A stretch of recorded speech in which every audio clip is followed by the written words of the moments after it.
అందరికీ నమస్కారం. This is doctor R B Sudha.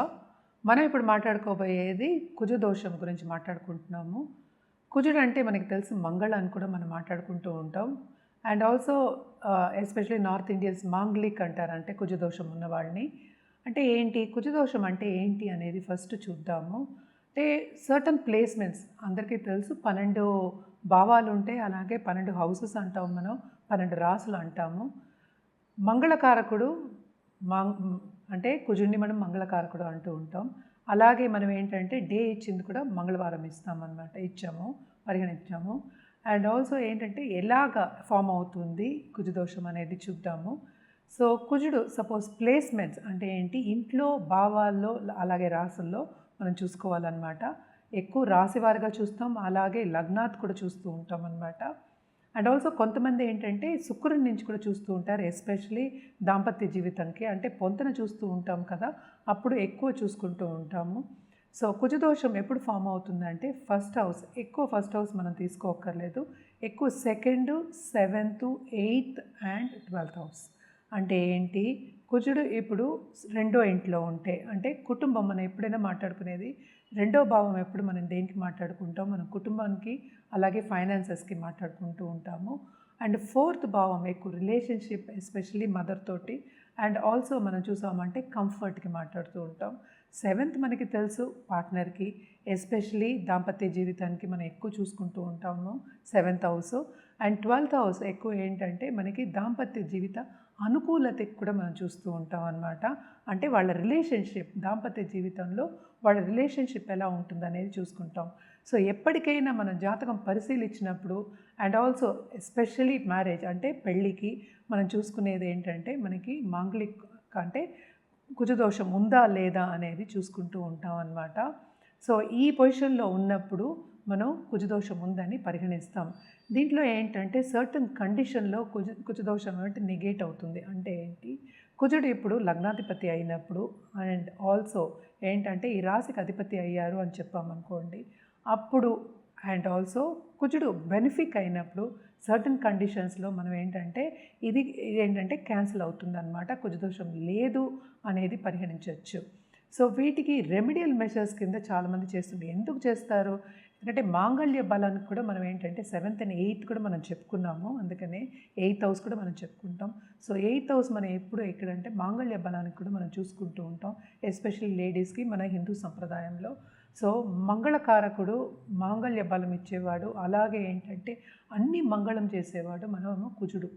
So కుజుడు పొజిషన్ మనమేమో వెరీ ఇంపార్టెంట్ ఇన్ ఎనీ జాతకం, అంటే జాతకం చూసినప్పుడు. అలాగే ఏంటంటే మనం చూసామంటే రెమెడీస్ ఏం చేయాలి, ఎస్పెషలీ మాంగళిక్ అయినప్పుడు లేకపోతే కుజదోషం ఉన్నప్పుడు, రెండు ఒకటే, మాంగళిక్ అన్నా కుజదోషం అన్నా. దాని ఏంటంటే ఇంకో కుజదోషం ఉన్న వాళ్ళని పెళ్లి చేసుకోవడం అనేది ఫస్ట్ మనకి ఆస్ట్రాలజీలో చెప్పున్నారు. అదొకటి కాకుండా వివాహం అనేది కూడా చేస్తారు, అదొకటి కాకుండా చెట్టుకి వివాహం కూడా చేస్తారు.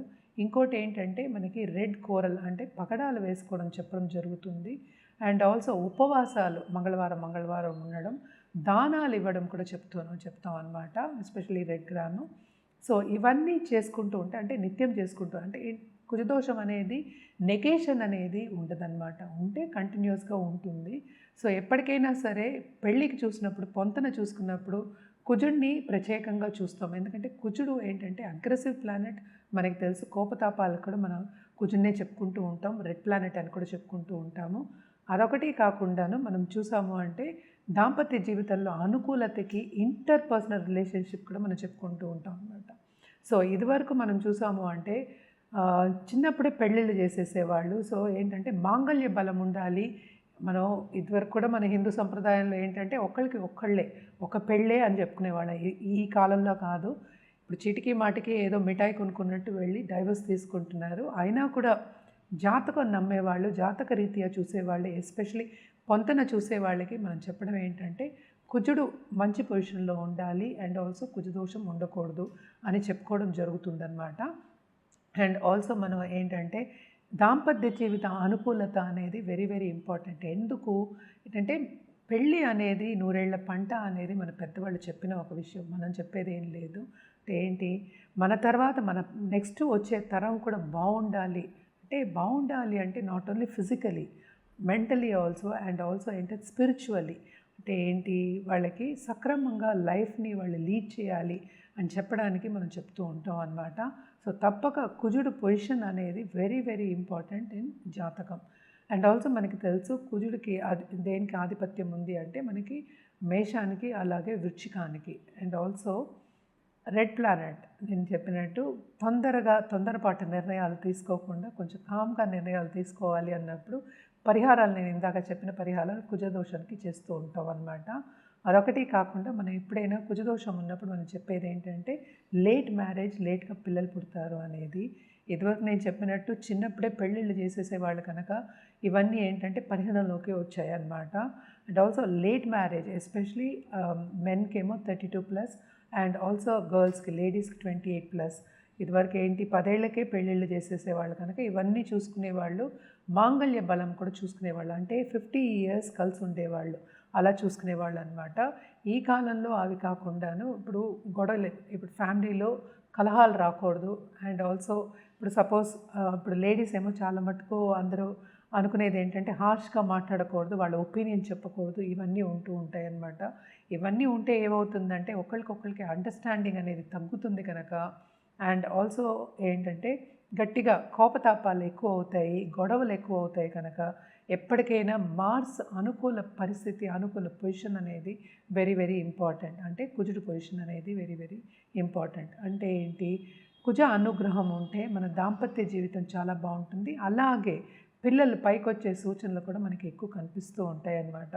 కొంతమంది ఏం చేస్తారు అంటే మనకి మార్స్ చూస్తాము, అలాగే చంద్రుడిని రాశివారిగా కూడా నేను చెప్పుకున్నాను, అలాగే లగ్నాత్ కూడా మనం చూస్తూ ఉన్నాం.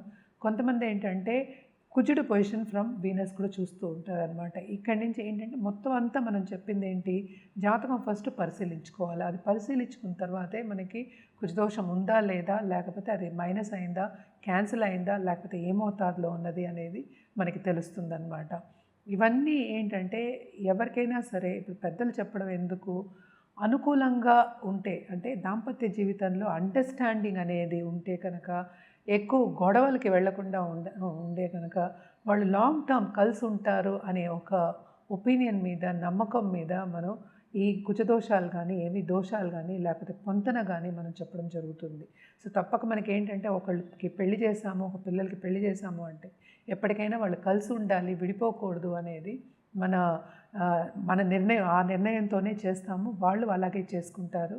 సో కొన్ని పొజిషన్స్ మూలాన్ని, ఈ ప్లానెటరీ పొజిషన్ మూలాన్ని కొంతమంది విడిపోవడం అనేది జరుగుతుంది, ఎడబాటు రావడం అనేది జరుగుతుంది, కలహాలు రావడం జరుగుతుంది.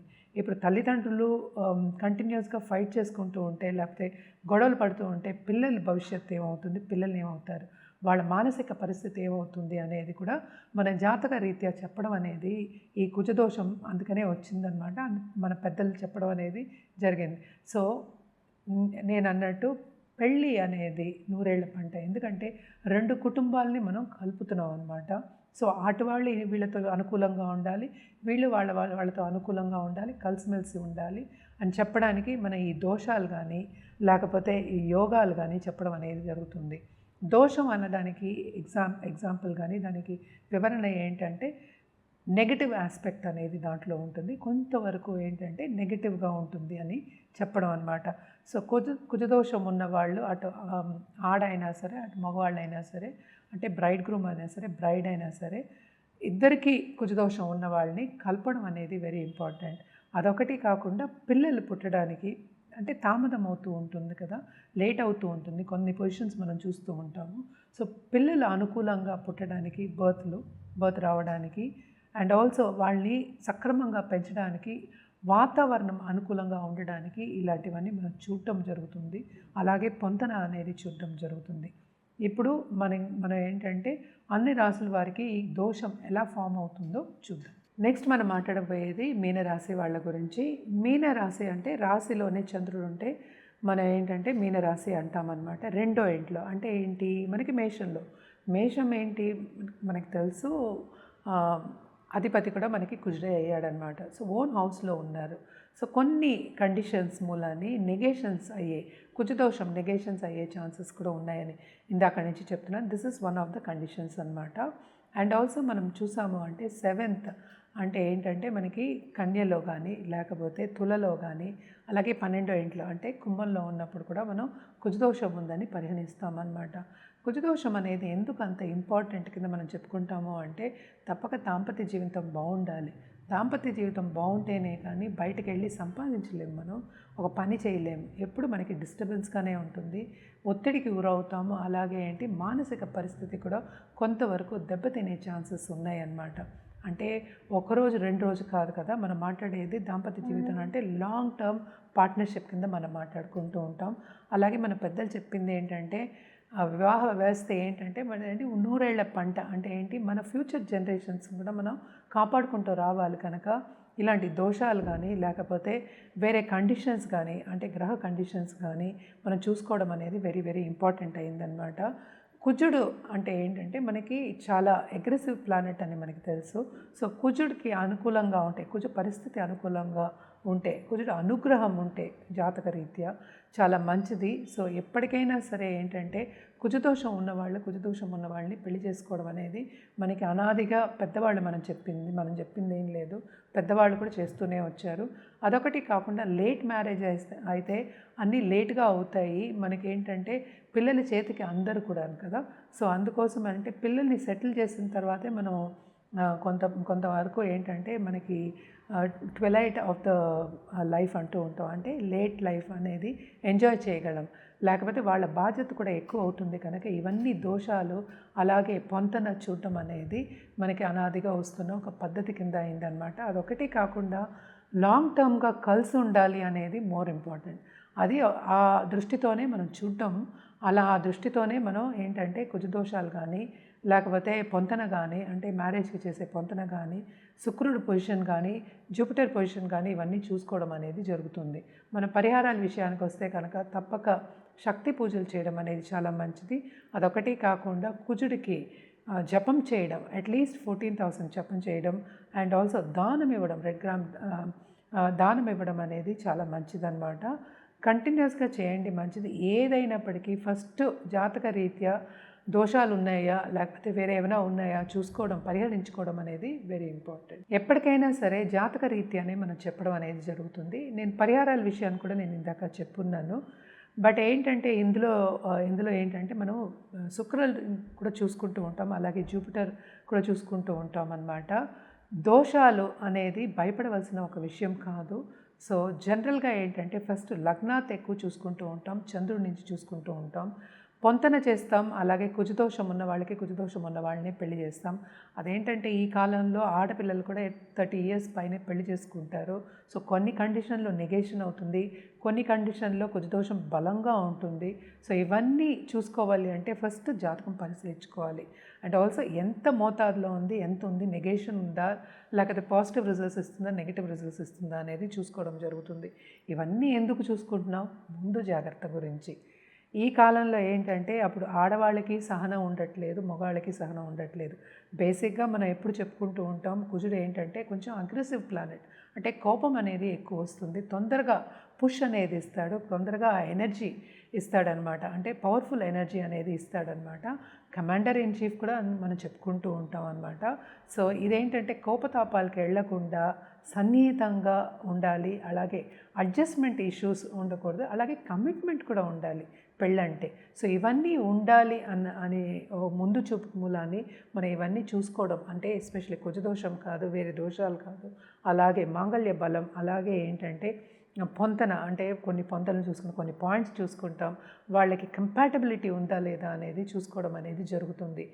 ఏదైనా సరే ఫస్ట్ ఏంటంటే జాతకం పరిశీలించుకోవాలి, ఫస్ట్ వ్యక్తిగత జాతకం పరిశీలించుకోవాలి. దాని తర్వాత మనం ఏంటంటే మ్యారేజ్కి వచ్చిన వాళ్ళకి ఇద్దరికీ పొంతన ఉందా లేదా అనేది చూడడం అనేది జరుగుతుంది. అండ్ ఆల్సో ఏంటంటే ఎప్పటికైనా సరే ముందే ఏంటంటే ఈ పార్ట్నర్షిప్ విడిపోకుండా ఉండడానికే చెట్టుకి పెళ్లి చేయడం కానీ కుంభ వివాహాలు చేయడం కానీ జరుగుతుందన్నమాట. ఒక్కొక్క ప్రాంతంలో ఒక్కొక్క నమ్మకం అనేది ఉంటుంది, ఒక్కొక్క పద్ధతి అనేది ఉంటుందన్నమాట. సో ఒక్కొక్క అస్ట్రాలజర్ కూడా డిఫరెంట్గా చెప్పడం అనేది జరుగుతుంది. సో ఇవన్నీ ఏంటంటే జాతక రీత్యా అంటే వ్యక్తిగత జాతకం మీద ఆధారపడి ఉంటుందన్నమాట. సో ఫస్ట్ వ్యక్తిగత జాతకం చూపించుకుని దాన్ని బట్టి పొంతన చేసుకోవడం, దాన్ని బట్టి ఒక పెళ్లి సంబంధం వస్తే ముందుకు సాగడం అనేది చాలా మంచిది.